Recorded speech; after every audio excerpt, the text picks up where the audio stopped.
So let's have a look at a couple of videos that MeidasTouch has put out today. The first one, because as I've said, the narrative has changed immediately.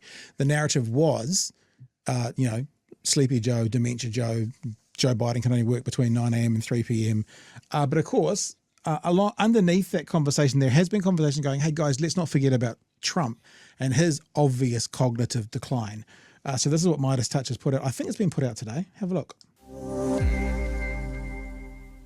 And my stupid people, when I wanted to refute it, they said, sir, don't dignify it with a rebuttal.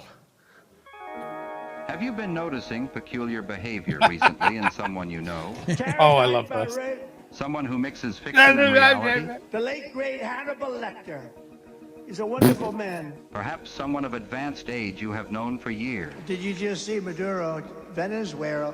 It's unbelievable, Venezuela. Of course, we all have our goofs. But consistently odd behavior can be a sign of frontotemporal dementia, a degenerative disease of the frontal and temporal lobes of the brain that dramatically impairs cognitive function. And there are some key signs to look out for, like slurring words. The failing New York Times by anonymous, really anonymous. Struggling to find the correct words is another sign. The Mueller report, I wish, covered the oranges of the investigation. You may also notice someone veering into incoherent ideas, detached from reality. You know what I'd do if there was a shark or you get electrocuted? I'll take electrocution every single time. I'm not getting near the shark. Or an inability to complete simple sentences. Saudi Arabia and Russia will repeat. Other notable symptoms include impaired motor function, such as a wavering limb, and decreased balance, often accompanied by a signature lean or arched stance.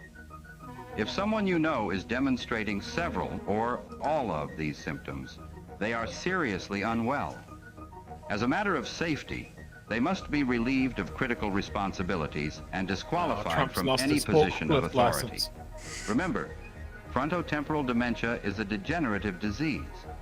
Cognitive function will never return and will only deteriorate further. Don't ignore the signs. Trump is not okay, and he's only getting worse. A friendly reminder from the MeidasTouch Network. Very, very good ad. Now, what's happening now, though, is you're getting the defenders of Trump, the defenders of the right going, oh, yeah, but what about Joe? And the response, as we've been saying, we said a year ago, if Biden's there, Trump wins. You know, we've been straight up about that here, at least. And it's like, yeah, Trump was worse. But that's like saying you're the second fattest kid at fat camp. So that dude over there is 50 stones and you're 45 stones, or he's 300 kilos and you're 280. You know, you're 20 kilos lighter than him, but you still got a lot of work to do, son. You know, so I think now it can come out, and they'll try and push it away, and they'll try and do well, they're just trying hard now because this was a good attack against Joe. But all of that footage is real. It's all for real. It's all legit. If you guys watch David Pakman at all, he's got all of those on a soundbar, and he often plays the oranges one, and he plays all of those all the time. So they've been around for a long time, and they'll now start to get used, Chewy. I've got another video, but what are your thoughts first of all, or anything you want to add? Yeah, no, that's just insane. And I would love if Trump starts getting hammered with exactly the same points that we used against Biden. He is too old. That is just a blanket statement. Yeah. Like, I think when you're in your 80s, you are past the point of being a useful public servant. Yeah. I've said that many, many times. Your experience becomes increasingly irrelevant. As well as the cognitive mental decline as well on such a stressful job. So all of those points that Trump's team have been making, perfectly valid. Agree with them 100%. 100%. Yep. And now we agree with these ones. Well.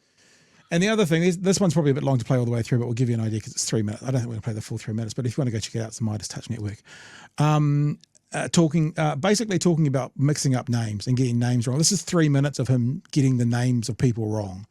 You know, so that's what they'd say about Sleepy Joe. You know, he can't. Sleepy Joe. Oh my goodness, he called the guy from Ukraine Putin. He did this. He got the names wrong. It's a sign. It's a sign. Is it? If it's a sign, Exhibit A. I think you should take a cognitive test like I did. I took a cognitive test and I aced it. Doc Ronnie. What was it? Elephant Doc TV Ronnie Johnson. lunchbox. Does everyone know Ronnie Johnson, congressman from Texas? He was the White House doctor. How good did Elise Stepanek do? You know, we've endorsed Dr. Oz. We've endorsed JP, right?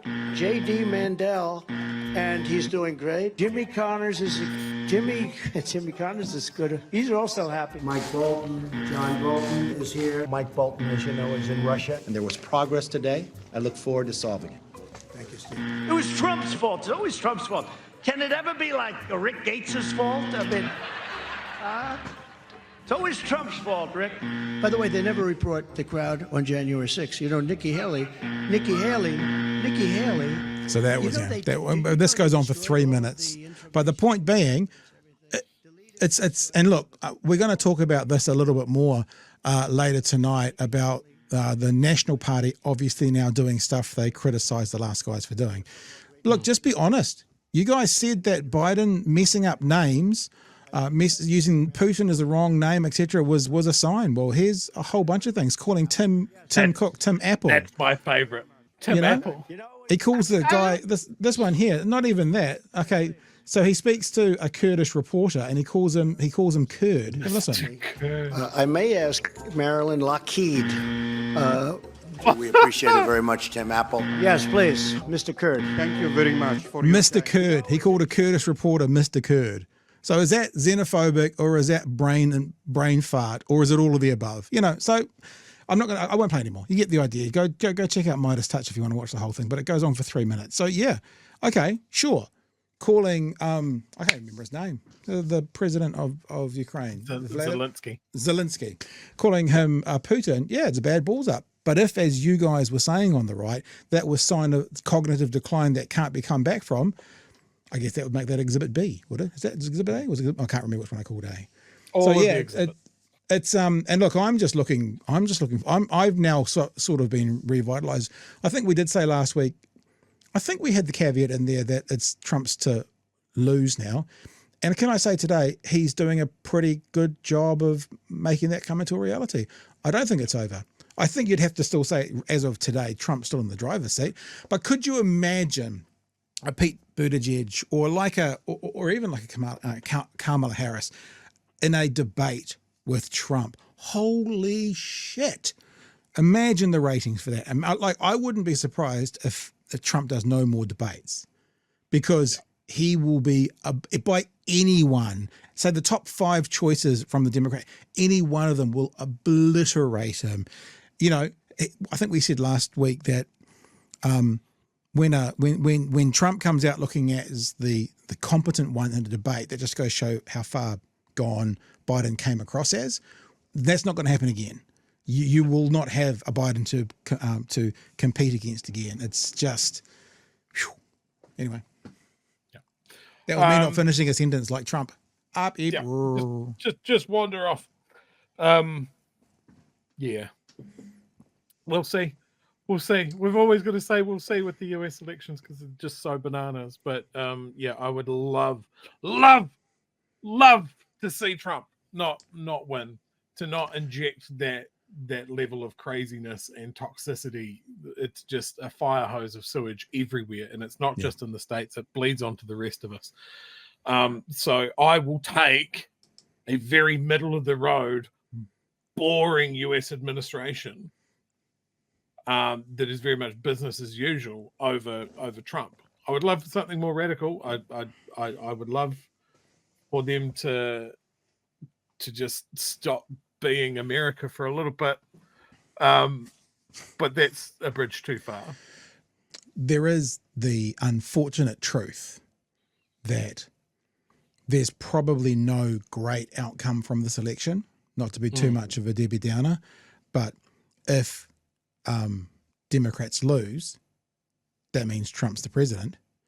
And if Democrats win, that means those followers of Trump will believe the next lie, and January 6th on steroids could well be happening next. So it's still pretty scary either way. It's pretty scary either way, although one of the two options is more scary, which would be Trump being president. It would be nice to see America kind of join the rest of the countries in this century realizing that women can actually do leadership positions. That I know that's crazy. I know women.